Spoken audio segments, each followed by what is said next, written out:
Okay, go. Ayun po, so recording na po. Yes. So, we're from Communicator Society po, LPU Laguna, and we're currently doing a case study regarding bakit po paunti na ng paunti ang napapasal sa Pilipinas po. So, I'm Juliet Bacani and I'm with Ernie Marie Rivera po. So, ayun po. Okay, you pose a question of Okay po. yung pinost mo. Sige, ibasahin mo Opo. lang. So, to start po, what is your profession po and how long have you been practicing this profession? Okay, I'm Angelo E. Basse. Just call me Papa Angelo. I have this Life Mentor program series at Leader News Philippines. And I'm a general consultant or a mentor in the following areas. These are the areas that I specialize. Number one, the legal matters.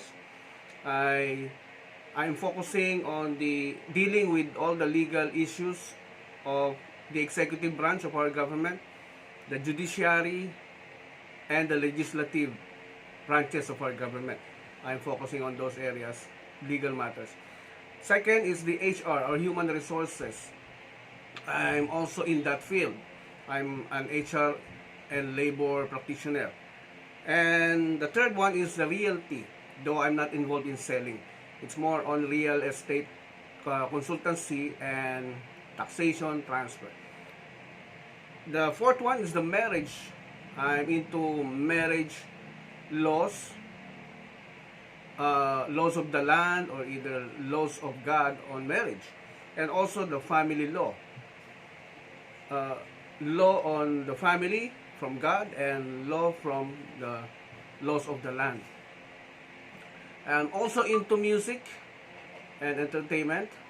I also focus on that area. I have a music school.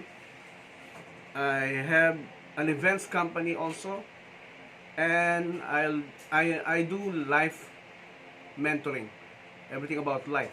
So those are the areas that I specialize. And I've been doing this since 1990. I hope tao na kayo nun. 1990. 2001 po kasi. Okay.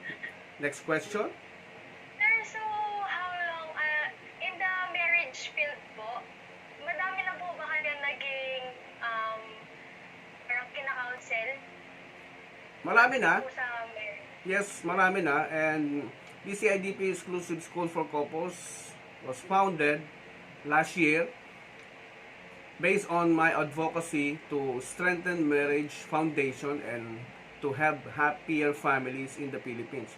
So, though it was just formally established last year, but we've been doing counseling for the last 10 years. And we focus on the areas na kailangan nilang malaman before they create a family, bago magsimula ang family. So if you ask me about the definition of marriage, marriage is a covenant, no? Iba itong salitang promise. Hindi natin pwedeng sabihin na promise lang ito because kapag promise, tao ang may gawa niyan. But God is using the word covenant, sumpa, na not just between you and your spouse but also to your partner or to God. Yun ang covenant na binigay niya. Hindi ka basta nanunumpa sa asawa mo, kundi nanunumpa ka sa akin bilang iyong creator. Okay po, sir. So, sa tingin niyo po, gaano po kahalaga ang pagiging married Sobrang mahalaga. Sobrang mahalaga. Kung nagpamilya ka na wala kang knowledge about being a parent, being a father, being a mother, talagang manghuhula ka. Magiging trial and error ang klase ng buhay nyo. Because magbabase ka kung ano yung nakikita mo sa society. Magbabase ka kung ano ang pinayo sa'yo ng magulang mo. Magbabase ka kung anong pinayo sa'yo ng kapitbahay mo. Oy, ganito gawin mo sa anak mo. Tapos susubukan mo kung effective. So that's where the danger is. Hindi mo sigurado kung ano ang effect afterwards because iba-iba ang sitwasyon ng buhay ng bawat tao. Iba-iba ang personalidad ng bawat tao.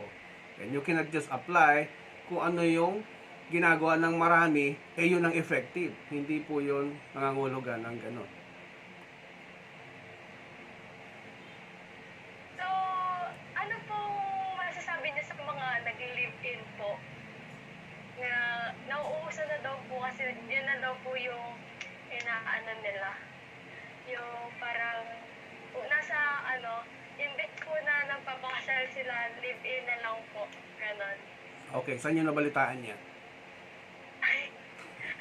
Kasi sa mga research po, kasi nga po, paunti na lang po yung mga nagpapakasal, ganun po. Tapos yun po yung mainly reasons po minsan sa mga nasa cited reasons po na cohabitation na lang daw po ginagawa nila na ganun. Kung nalaman nyo yan, ibig sabihin, kumakalat na. Kumakalat na yung information na yan. Hindi yan chismis, yan ay totoo. Kung i-research nyo ang ating PSA website, Philippine Statistics Authority, naka-record doon kasi sila yung nagre-record yan eh. Talagang from 500,000 a year ay bumaba ng 100,000 a year. Dahan-dahan pababa ng pababa. That's for the last 10 years. So, gusto mong malaman kung bakit? Julia? Yes po, sir. Sige po. Okay. Ayon sa news report last year, na pansin din nila yan no, sa media. So, tinutukan ng media, ni-research nila. At, syempre, hindi naman kasama sa research nila yung mga reason kung bakit konti na lang nagpapakasal. Sa amin, ni-research namin. Personally, ako, ni-research ko. That's part of our advocacy. So, anong reason? Ang bawat Pilipinong ayaw na magpakasal kundi live-in na lang. Isa-isahin ko, ha? Number 1. Actually, I have 5 reasons. So, number 1. Mataas na cost ng wedding expenses. Napakataas na ng mga bayarin o gasto sa pagpapakasal. Ang kasal ay pangarap ng bawat babae. So, kapag ang babae ay nangarap ng bonggang kasal, ang pinakamaliit na budget na pwede mong ihanda dyan, pinakamaliit ha, kung 20 ang guest mo, gagastos ko dyan ng mga 100,000. Okay? Kung dinagdagan mo yung guest mo hanggang 50, gagastos ko dyan ng 150,000. Parang ita times 2 or 3 mo yan eh. Yung expenses. At kung hindi nila kaya yung ganung kalaking budget, pupunta ng korte. Sa civil wedding, ang tawag nila. Ang mga artist natin, nagkakasal yan, na halos wala nang bayad yan eh. 200 pesos, 300 pesos lang babayad mo dyan, kasal na kayo eh. Pero, hindi ganun kadali magpakasal din sa korte because i-scrutinize nung judge yung papeles nyo kung ikaw ba ay minor de edad o hindi. Baka dinaya ang papeles, kikilalanin muna kayo ng judge. Kaya i-intervene kayo bago kayo ikasal. O pupuntahin kayo doon separately before the wedding day na napagkasunduan nyo. At kapag nakita ng judge na mukhang hindi maayos ang papeles o nagduda siya, kaya mga judges natin nag-aral yan. Sobrang oras at panahon ang ginugol nila sa pag-aaral ng mga dokumento, ha? Hindi natin pwedeng bulahin yung mga judges natin. So pag nakita nila, naramdaman nila, na-assess nila na hindi ka ready sa pagpapamilya, sa pag-aasawa, ay pwede nilang hindi ituloy ang kasal mo. Kaya be prepared, no? Mentally, psychologically before you face the judge for scrutiny, for interview. Now, punta ako dun sa pangalawang reason. Mataas ang gastos ng mga annulment. Sobrang laki ng annulment. Fees, mga legal fees, lalo sa mga abogado. Ang pinakamababa ang gagastusin mo dyan, parang yung ginastos mo din sa bonggang kasal mo. Kung gumastos ka ng 100,000 sa kasal mo, ganun din ang magiging halaga ng gastos mo sa annulment. Kaya lang, yung 100,000 na yan, na gagastusin mo sa annulment, ay nakadepende pa yan sa sitwasyon mo sa buhay. Anong sitwasyon? Kung ikaw ay may kaya, pag nakita nung abogado, oh, may kaya to. Merong factors din yan na pwede tumaas ang fee doon sa'yo. Pangalawa, titingnan niya yung grounds na gagamitin para ma-annul yung kasal mo. Hindi basta-basta ipa-file yan. Kailangan meron kang basihan na nakasulat sa family code. May nakatapat na batas na nag-a-apply sa'yo kung i-annul ba yung kasal mo o hindi. At ilang taon ang inaabot. Ito ay umaabot ng 1 year. Kung 1 year or less, kung technical grounds. Kung sinabi kong technical grounds, ito yung halimbawa underage, dinaya yung edad sa marriage contract para makasal, at niloko siya, or pinuwersa siyang pakasal, or walang consent ng magulang. Pero may certain period yan. Kung halimbawa nagsama kayo ng more than 5 years, may period yan kung saan ka lang pwedeng magkaso kung technical grounds yung pag-uusapan. So, kung lumampas ka na ng 5 years, tapos nakisama ka na, nagkaanak na kayo ng 10, or kahit 5 lang, basta nakisama ka, more than 5 years, hindi mo na pwedeng gamitin yung technical grounds na yun. Siyempre, sasabihin sa'yo ng korte, 10 na yung anak nyo, o 5 na yung anak nyo, saka mo sasabihin sa akin, underage ka nung pinanganak, nung kinasal, di ba? So, hindi siya ganun kadali. What else? Ang pinaka-common grounds ayon sa pag-aaral na ginawa din ng Rappler, pinaka-maraming annulment cases na final na may gamit no overuse na legal grounds ay ang psychological incapacity. Yun yung majority of the legal grounds na ginamit. Sa tulong na rin ng information from the Office of the Solicitor General o OSG. Ang sinasabi nila, ang psychological grounds daw, ito yung hindi pagganap sa tungkulin mo bilang asawa. Ano yung hindi pagganap? Yung giving mutual love and respect, fidelity, support, help to the marriage, etc. etc. So, ito ay pinatutunayan ng isang psychiatrist o psychologist na siyang tumitistigo sa korte. Gumagawa siya ng examination sa mag-asawa. Minsan, hindi makikipag-cooperate yung isa lang yung mag-undergo ng examination, psychological test. So, gagawa ng conclusion ang psychologist o psychiatrist base dun sa mga sinagot ng isa sa mga party o both parties na sumagot sa psychological exam. So, pag lumabas doon na hindi nararapat or unfit yung personality ng lalaki or babae for marriage, pag lumabas na unfit, may psychological disorder na hindi na magagamot or incurable na, then that's the time they will recommend to the judge na i-annul na yung kasal. Ipawalang bisa nyo na po, judge. At kapag sila nagsalita, because they are considered as expert witnesses, sila po ay pinakikinggan ng korte. Matibay po ang kanilang salaysay. Pinauupo din sila para patunayan yung kanilang report. At sila po ay kinukonsider o tinuturing na mga expert witnesses na matimbang ang findings na dapat i-consider ng korte.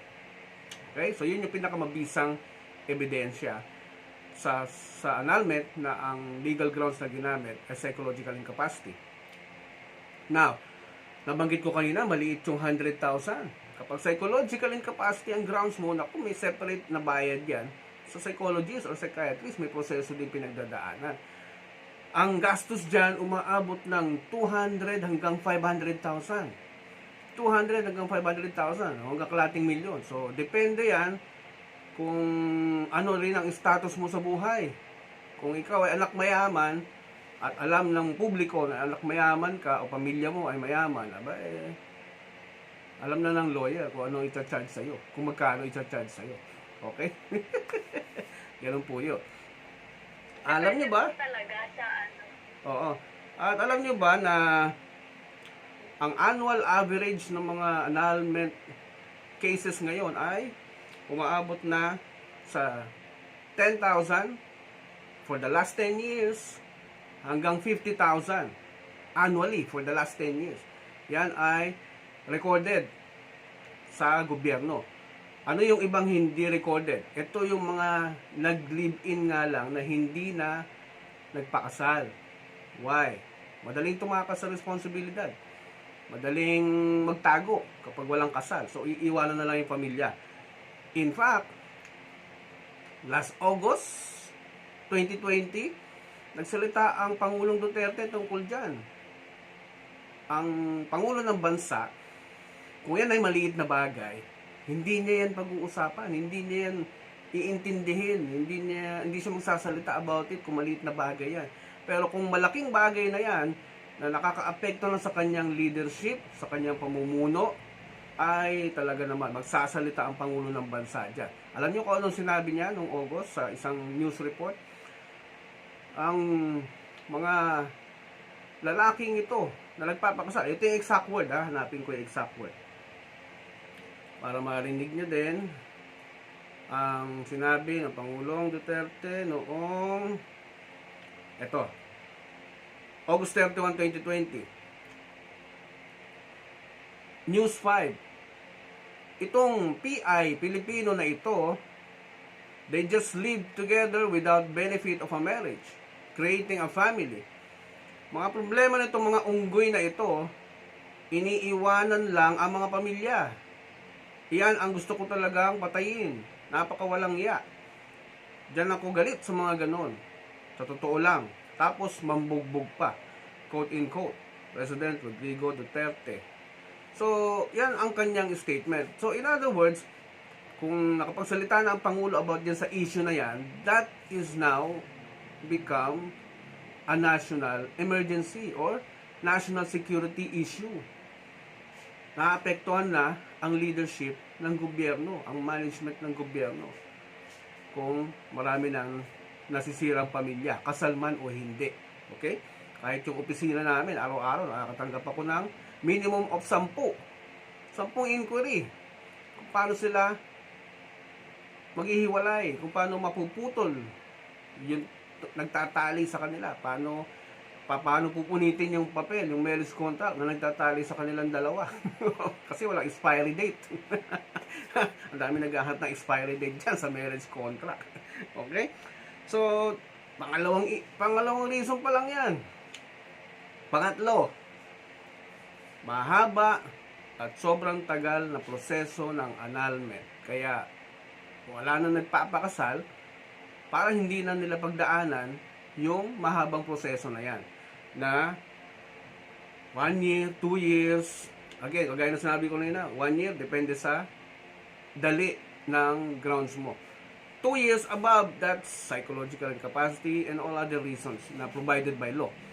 Ang katotohanan pa, kung bakit tumatagal ang annulment o nullity of marriage, ay dahil hindi ito prioridad ng gobyerno. Kapag nagsampa sa korte ng annulment case at may mga kasabay kang criminal cases ng mga nakakulong, inuuna po yan kaysa sa annulment mo. Okay? Bakit uunahin yung annulment mo? Eh, personal mo problema yan eh. Hindi mo pinili yung asawa mo. Tapos pupunta ka ngayon sa korte. Kaya mas uunahin nila yung mga nakakulong na mas priority dapat bigyan ng kalayaan. Okay? Hindi ikaw na hindi inayos ang buhay na naghahanap ng kalayaan din. Okay? Okay? What else? Pang-apat. Walang divorce bill ang Pilipinas or law. The absence of divorce law in the Philippines. That's their biggest problem. Hindi ko problema 'yon. Hindi rin problema 'yun ng marami. Ang divorce bill ay maraming taon nang sinubukan na ipasa sa Kongreso. Wala naging successful. Hindi umabot ng third reading. The very first time na umabot ng third reading ang divorce bill ay last 2018 nung si Speaker Pantaleon Alvarez ang nakaupo. So, malapit na sana, aakit na sana sa Senado. Eh, nag-release ng news report ang Senado. Divorce bill, not a priority of the Senate. So, ibig sabihin, hindi pa nakakarating sa mesa nila, sa opisina nila, eh nagbigay na sila ng declaration na hindi priority ang divorce law na yan o divorce bill na yan. So, si Speaker Alvarez naman, inaaway si Sara Duterte, nag-aaway sila. Eh, hindi gusto ni Sara Duterte ang divorce. So, napunta uli sa bodega divorce bill na yan. Ang pag-aaway nila ay public knowledge yan. At maraming nakakaalam dyan kung ano ang reason ng kanyang pinag-awayan. Okay? So, bakit walang nagpapakasal? Pang-apat na reason, absence of divorce law in the country. Panglima, madaling makatakas sa obligasyon. Kaya wala na nagpapakasal. Pag walang papel, walang hahabol na batas. Okay?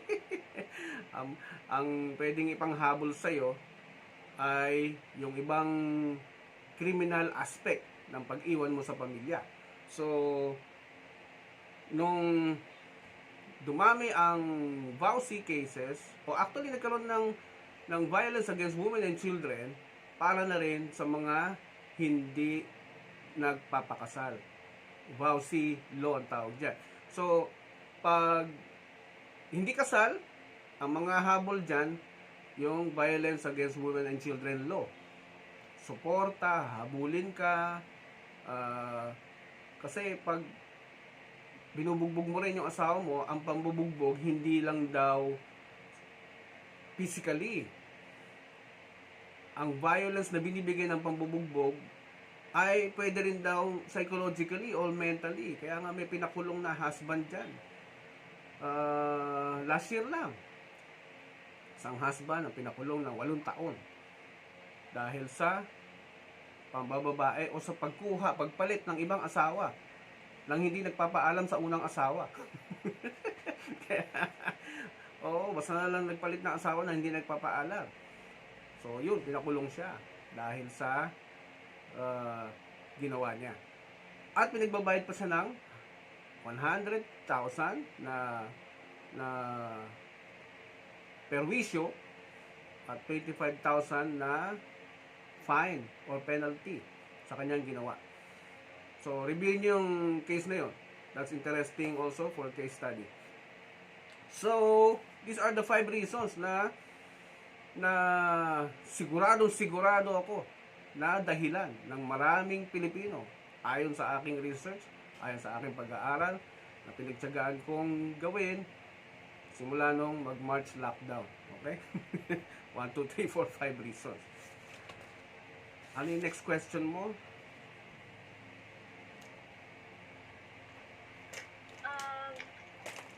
Ito po. Galing po kay Bernie kasi po nag-ano po yung internet niya. Sabi niya po Mm. personally. Pero ano daw po yung masasabi niyo sa mga taong mas pinipiling maging single na lang at di magpakasal or walang balak pong mag-commit sa relationship? Pare-pareho lang din po ba yung mga rason nila? Mga single na Ako yung mga single po, ayaw magpakasal or ayaw mag-commit. ayaw mag-commit. Well, sinasaluduhan ko yung mga single na ayaw magpakasal o ayaw magpamilya. Sinasaluduhan ko yan. Kasi alam nila sa sarili nila na mukhang hindi pa nila kaya. Mukhang hindi pa sila qualified. Now, ang hindi ko sasaluduhan dyan, yung mga pumasok na sa sexual relations, yung nakipag premarital sex ng basta-basta, tapos tsaka lang naisip na ay, di ko pa pala kaya. Ay, maghiwalay na lang tayo. Masakit yan sa other side. Masakit yan sa kabilang party. Lalong-lalo na sa side ng babae. Binigay yung sarili, binigay yung katawan, binigay yung puso, binigay lahat. Only for you to say na, ay, wag na nating ituloy, di ko pala kaya. Tapos, after maghiwalay, the next month, mabubuntis yung babae. O, paano na? So, ang daming cases ng ganyan na matapos makipag premarital sex tsaka magdidesisyon na hindi pala kaya. That's kagaguhan, ano? Sa isang individual na pumasok muna sa premarital sex before realizing it ay isang kagaguhan. Okay? Kasi doon mo makikita na hindi nag-isip, na nag-iisip na lang after niyang gawin. The damage has been done. So, that's dangerous. May masasaktan kang damdamin talaga dyan. At, hindi lang yon. Meron kang nature's law na na-violate. At yan ang magbibigay sa'yo ng sufferings. Emotional, mental, and physical sufferings because of that wrong decision. Or basta na lang kumikilos, tapos tsaka mag-iisip. No? Yan ang napaka-samang kultura ng ating mga kababayan na Pilipino. Oh? Masamang kultura yan na tinuturo or pinapasa na galaw muna before thinking. Okay? What else? Sir, so 10 minutes na lang po yung remaining. Pwede po balik ulit tayo dito para po ma-extend po siya. Kasi po limited time lang po yung pwedeng i-offer ng Zoom sa atin. Di po kasi ako naka-premium, sir. Okay. Pwede po ulit pwede pong babalik tayo ulit dito para po another 30 minutes po ganyan. Di ba 40 minutes naman yung Zoom? Meron ka pang... Pero 10 minutes na lang po kasi 9 minutes po. 10 minutes ka lang? Okay. Opo. yung... Sige po, wait lang. Yung next question naman na po ay what are the factors that a couple must consider before getting married po? Tsaka, ano pong magiging future kung patuloy kung umuunti yung nagpapakasal sa Pilipinas? Okay. Factors to consider muna tayo. Mga bagay na kailangang isipin at gawin ng isang boyfriend and girlfriend na may relasyon at mga nagli-live-in. Factors to consider. Kasi kung marami ng anak hindi pa kasal, kailangan yung magkaroon ng evaluation, self-evaluation. Ano ang gagawin ninyo? Dalawa, para sa kabubuti ng mga bata. Kapag marami ng anak, hindi na ito tungkol sa sarili mo. Hindi na ito tungkol sa iyo bilang asawa. Ito ay may kinalaman na sa pagpapalaki ng inyong mga anak. Okay? So, kung single pareho, ano ang dapat isipin bago magpakasal? Number 1, marry for the right reason. Magpakasal sa tamang reason. Ano po ba yung tama? Yung katotohanan. Ano ba yung katotohanan? That's the original information. Truth means original information. Once you know that, alam mo kung ano ang purpose kung bakit lumabas ang isang bagay. Kung meron siyang pag-uusapan, you go back to the beginning. Sino, kailan, at paano nagsimula ang marriage. Saan mo makikita yan? So, yun ang hanapin mo. Pag ako tinanong mo, the first marriage or family na lumabas, you can only find that in the Bible. In Genesis. So, doon mo makikita. The very first family na nabuo. So, anong purpose? Bakit? At paano? Ando doon lahat sa Genesis chapter 1. Hindi mo makikita yung knowledge na yan sa mga psychology books. Kung may makita ka man psychology books, dapat naka-align doon sa pattern na nanggagaling doon sa design ng family na nagsimula doon sa chapter 1 ng Genesis. Now, huwag kang magpapakasal sa dahilang mahal na mahal yung bawat isa. Yung love does not keep marriage together. Hindi nagbibigkis yan sa marriage. Huwag niyong gawing dahilan yan, huwag natin gawing dahilan yan para sa pagpapakasal, yung love. Kasi pag love, hindi mo nilalabas o pinapakita yung mga pangit sa'yo. Kasi, it goes against you. No? Itatago talaga yan ng taong in love. Kasi, baka iwanan ako nito pag naalaman niyang di ako nagtutoothbrush. No? Baka layasan ako nito pagka nalaman niyang nangungupit pala ako. O, sa tatay ko, sa nanay ko. O, di ba? Sasabihin mo ba yon? O, tinatago yan kapag in love ka. Kaya, marry for the right reason. What is that? Get knowledge about marriage. Information about family, parenting. Dapat meron ka niyan. At ma-assess mo ang sarili mo, kaya ko ba to? Ay, kailangan daw bumili ng gatas linggo-linggo ng baby. Ay, kailangan daw alagaan at magpuyat.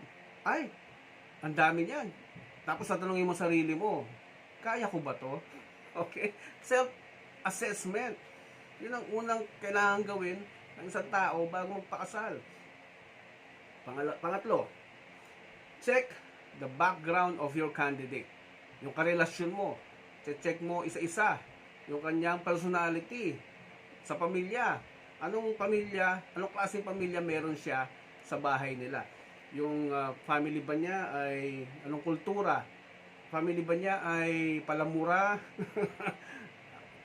Or maingay sa loob ng bahay, ang gulo-gulo nila, tapos kanya-kanyang kain, hindi marunong magdasal. So yung mga ganun, oobserbahan mo sa loob ng bahay, ng prospect mo, ng karelasyon mo. Kasi pag hindi mo yan pinansin, dadalin niya yan. Kung anong kultura na buo sa bahay niya, dadalin niya yan sa kasal ninyo, sa pagsasama ninyo. Kaya, kung mahal na mahal mo siya, siya pa rin yung gustong-gusto mo, kahit na marami kang nakikitang negative sa kanya, ibig sabihin, marami kang dapat trabahuhin. Dahil pag hindi mo yan tinarbaho, dadalin niya yan sa married life nyo, at ikaw yung magdadala next ng sufferings. Okay? Kailangan mo rin malaman kung ang parents ba niya hiwalay. Baka mamaya maipasa sa inyong dalawa yung karma. May karma yan eh. Pagka hiwalay ang parents, pwedeng masalin sa anak. Biblically speaking, 4 na generations ang naapektuhan niya kapag naghiwalay ang parents. So, there is something something must be done for this matter para hindi mo manahin yung sumpa na yan. Pangatlo, na kailangan mo i-check sa kanya, breadwinner ba siya? Baka naman marami pa siyang kapatid na pinag-aaral. Pag nag-asawa na kayo, syempre, uunahin niya ang mga kapatid niya makatapos. So, anong tendency niya? Baka kalahati na lang ng sahod niya ang ibibigay sa'yo. O, pag nagkaanak na kayo, paano na? Mapipilitan ka na magtrabaho. O, kasi meron pa siya pinapatapos ng mga kapatid. So, yun ang makalain check. At hindi masyadong sinasabi yan kapag love na love mo ang isang tao. Tinatago yan. Okay? What else? Kung ang parents niya, ginawa pala siyang breadwinner. O, buong pangangailangan ng buong pamilya, siya yung breadwinner. Tapos makakasalan mo. O paano ka na? Di ba? So, yun yung mga areas na kailangan i-check. Nag-extend ka na ba ng time? Sir, hindi pa po. Ngayon pa lang po, patuloy na po. Okay. Sige, tuloy natin. Okay po. Thank you po.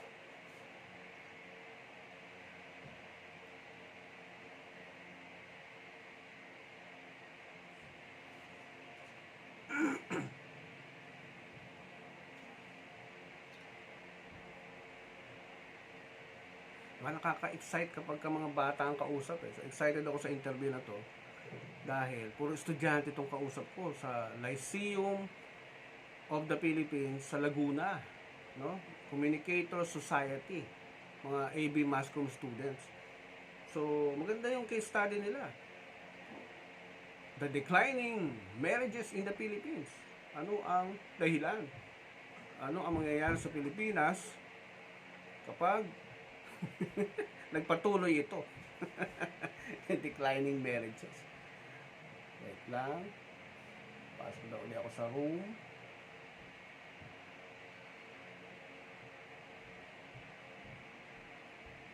At talaga namang nakaka-alarma din yan. Kasi kapag hindi kasal ang mag-asawa,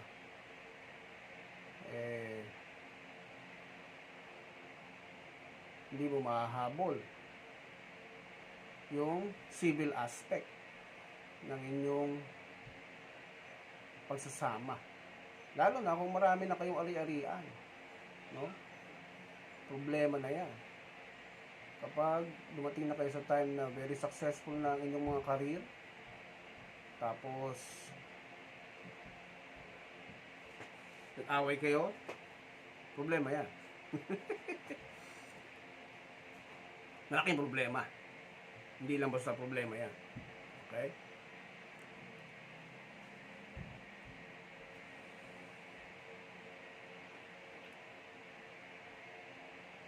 So, last part ng aming interview. Panoorin nyo lang.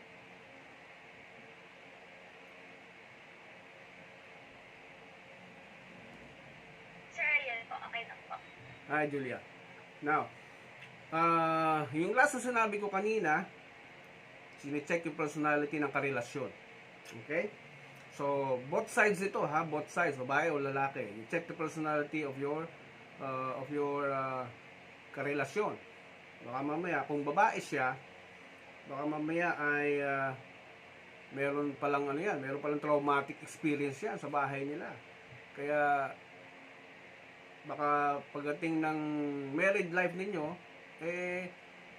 umiwas sa sayo. Yung pala, takot pala yan sa mga lalaki, takot sa dahil sa isang masamang experience.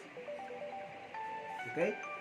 At kailangan bang malaman kung meron siyang pangarap sa buhay? Abay, kailangan. Napakahalaga ng isang tao bago magpamilya ay may pangarap sa buhay. Kasi yun yung inyong magiging destination. Saan pupunta ang pamilya natin? Kung walang pangarap, para lang kayo nasa gitna ng dagat na alon-alon. Okay?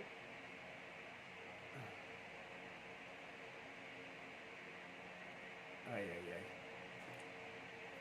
May biglang tumawag sa WhatsApp. Okay? So, ano yung last na narinig mo sa akin?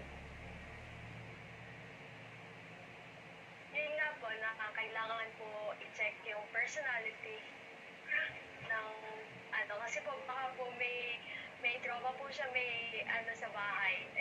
Okay. May problema po sila. Yan. Kasi kung may mga issue yan sa bahay niya, halimbawa, biktima pala siya ng abuse ng tatay o ng stepfather. Kung biktima siya nun, madadala niya yan sa pagsasama ninyo. Okay? Baka sa honeymoon, mag-away kayo o magka-problema kayong dalawa. Okay? Siya ba ay maka-Diyos? Kailangan malaman mo yan. Kung nagmamahal ba siya sa Diyos, kilala niya ang Diyos. Kasi kung hindi, walang takot yan sa batas. Walang kilalang Diyos, hindi matatakot yan lalo sa batas ng tao. Okay? At mahal ba niya yung sarili niya?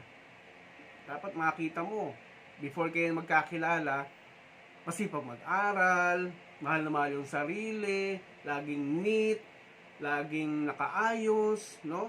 Yung lahat ng bahagi ng katawan niya, alaga niya, hindi umahaba yung kuko. So, yun yung mga kailangan mo i-check. Kasi makikita mo dyan kung gaano niya kamahal yung sarili niya. Kasi pag hindi, yung mga pagkakulangan niya ay kukunin sa'yo bilang partner. Which is bad for the marriage. Hindi nag-work out ang marriage na ganyan. Dahil kung inaasahan mo na yung kakulangan mo ay ibibigay ng partner mo, that's one of the wrong decisions that you can make in getting married. Dahil yung kasabihan ng society na he's my better half. Maling-mali yun. Paano pag nawala siya, naghiwalay kayo? Depression ang ending mo. Baka hindi lang depression, baka hindi mo kayanin, baka mauwi ka sa suicide. So, paano ka magpapakasal ng tama? Paano mo masasabing qualified ang isang taong magpamilya o magpakasal kapag siya ay overflowing na ng pagmamahal sa sarili niya? Nakatapos na siya ng pag-aaral, wala na siyang obligasyon sa pamilya, wala na siyang iniintinding problema, mga bayaran, etc. Tapos na lahat. Then, that's the time, nakamit na rin niya mga pangarap niya. That's the time na siya ay qualified ng magpamilya. Pero again, inuuna munang mag-review, magkaroon ng information, ng knowledge about married life, about family life, bago mo masabing qualified ka na. Kasi i-assess mo na yung sarili mo after reviewing all those information and knowledge about marriage. Kaya ko ba to? Yun ang mga sinabi ko kanina. So, kapag kayo naman ay nagsasama na, nagli-live-in na, i-evaluate nyo yung bawat isa. Magkakaroon kayo ng question and answer, no? Q&A. For example, ano yung mga bagay na gusto mong ma-improve sa akin? Ano yung mga bagay na gusto mong magkaroon ako? So, tatanungin niyan pareho sa bawat isa. Ano pa? Ano yung mga bagay na magkaiba tayo ng opinion? Ano yung mga areas na lagi natin pinagtatalunan? Pwede ba tayong magkasundo sa gitna? Para hindi na natin lagi itong pinag-aawayan? So, yun yung mga bagay na kailangan nyong i-Q&A sa sarili nyo. Pangatlo, sino magmamanage ng ating pera? Paano natin i-manage yung pera? Kasi, pag pera, hindi masyadong pinag-uusapan yan sa marriage eh. Doon na lang, pag nandun na tayo, tsaka natin pag-usapan yan. Ano? Pag may problema na. So, hindi rin maganda na practice yun. So, kailangan magkasundo na sino nga hawak ng pera. O may joint account ba tayo? O pag nag-withdraw ka dyan, kailangan ba alam ko? O hanggang magkano yung dapat mong withdrawin na hindi na kailangan ipaalam sa akin. So, those things, kailangan mapagkasunduan yan. What else?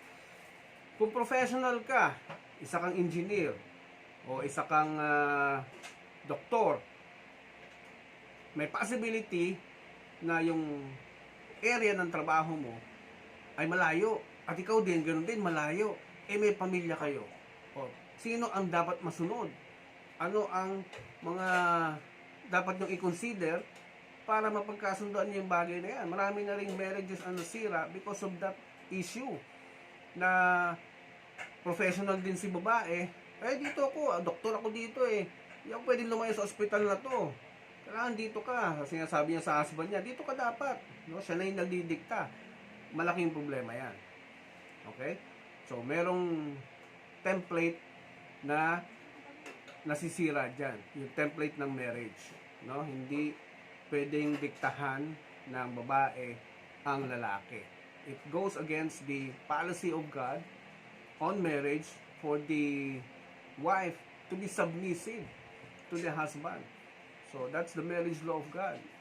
Importanteng alam ng bawat nag-aasawa yan. Kasi, pag hindi mo ginampanan, hindi mo sinunod, tapos hindi mo pa alam, yung distraction yan ay built-in. It self-destruct. Okay? Kahit hindi ka pumunta sa korte, the punishment will happen automatically. because that's part of the natural law of God. So, yun yung mga areas na kailangang pag-usapan kung nagsasama na. At kung sakali na hindi kayo magkaanak, willing ka ba mag-ampon? So, yun yung mga kailangang tanungin din sa bawat isa. Kailangan ma-address yan.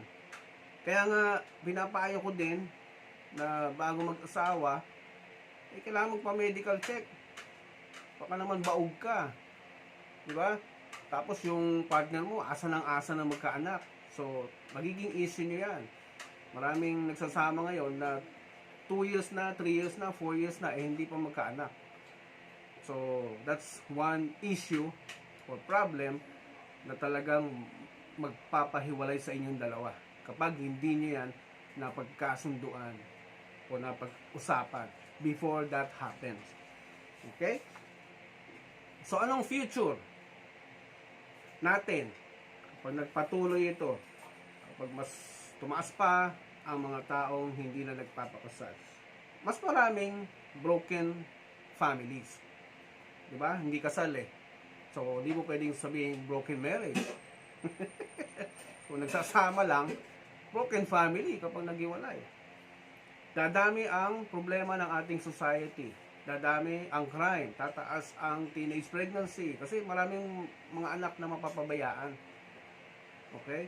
Kaya pag mga anak na pabayaan, talagang lalabas ng bahay yan at gagawa ng mga kalokohan. Kasi walang guide eh. Hindi alam ng bata yung tama at mali. So wala siyang balancing.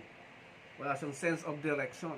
Kaya kausapin mo yung mga nakakulong. O minsan mag-case study rin kayo. Puntahan niyo yung mga bilibid. Bakit ka nakulong, kuya? Alam mo, majority sasagot sa'yo dyan, galit sa tatay nila. Because napakahalaga ang role ng tatay sa loob ng bahay. That's very, very important. Kapag maraming crime ang nangyari, mataas ang problema ng bayan, yan ay dahil sa kapabayaan ng mga tatay. Okay? Kahit yung study sa US, pag sinearch nyo, ano ang consequences ng fatherlessness in the home? Naandun doon lahat. Kompleto yan. If you need the link, I will send to you the link kung ano ang consequences ng fatherlessness sa ating society. Okay? So, overall, ito ba talaga ang kailangan natin? Kasal? Para umunlad ang bayan?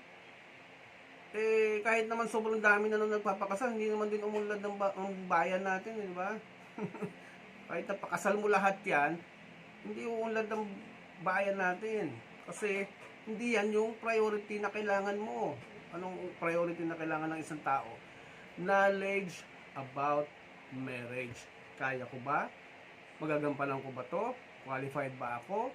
Yun, ang kailangan unang step na gawin ng isang single.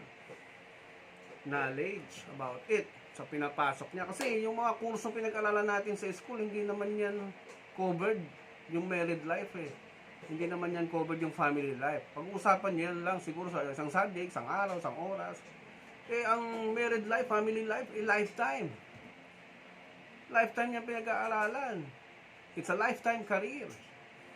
Kaya hindi porke marami ka ng PhD or masteral na pinag-aralan, tapos sasabihin mo sa sarili mo, kaya ko yan. Talitalino ko na. Naku po. Pag ganyan kakayabang, talaga masusubok ka ng panahon. Susubukin ka ng tadhana. Again, tingnan ko nga kung gaano kakagaling. Kaya, what do Filipinos need to help the country na mabawasan yung crime, mabawasan ang ating problema ng bayan? Ang kailangan ng Pilipino, pag-aaral, studies, more knowledge about life. Alam mo kung bakit ko nasabi yan? Last year, or I think 2 years ago, may research na ginawa na tayo daw, mga Pilipino, ay ignorante. Nabasa nyo ba yun? Nabalitaan nyo ba yun? Ito, pakita ko sa inyo, ha? Nag-survey sila, yung isang organization, This is an overseas organization na lumabas sa kanilang study na ang mga Pilipino daw ay ignorante. Oh, lumabas sa GMA News Online, February 7, 2018. Philippines, among countries most ignorant of key issues, but also among most confident. Oh? Ignorante na, mayabang pa. Yan ang nature natin mga Pilipino. Magpakumbaba lang tayo mga kababayan. At kumuha tayo ng mga information about key issues na mga nakakaapekto sa ating buhay. Okay?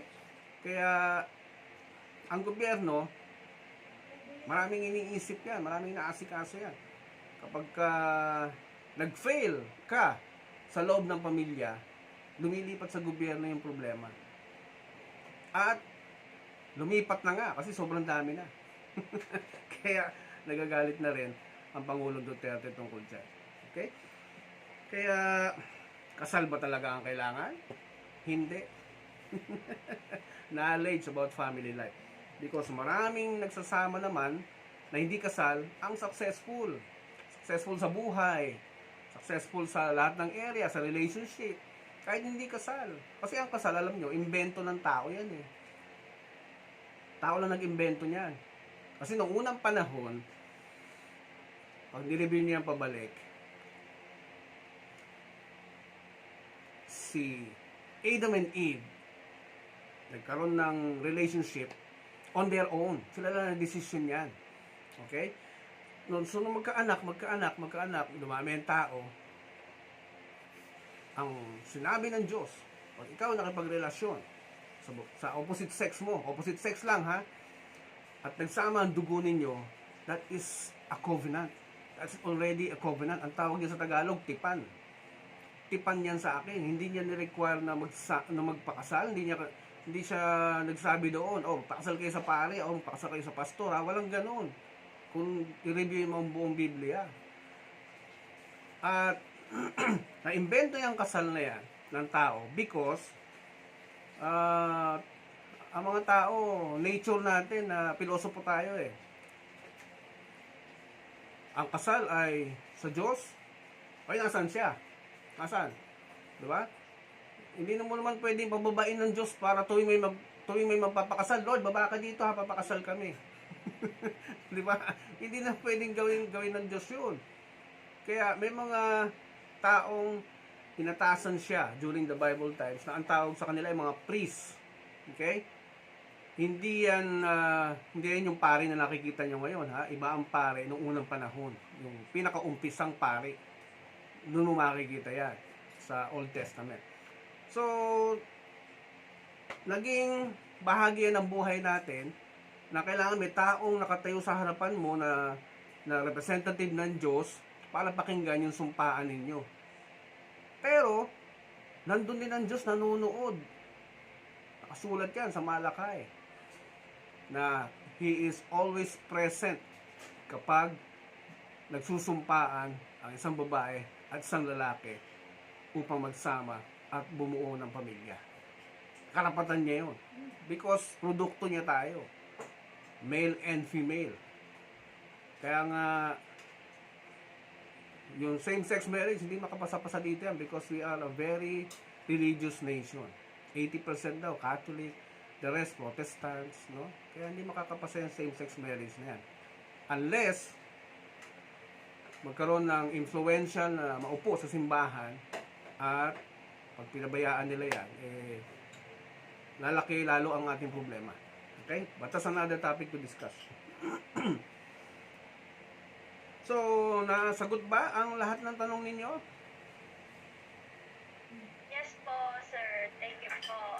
Ay, bali po, kukunin ko po yung email po para isend ko po sa inyo yung video. Okay.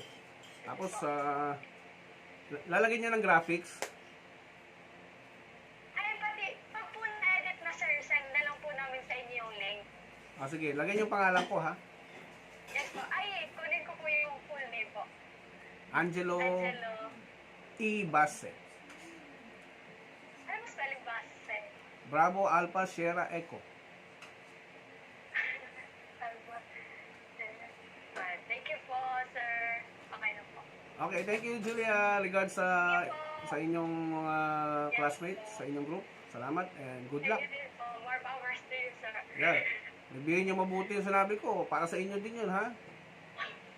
Yes po. Okay, thank you. po. Bye-bye. Recording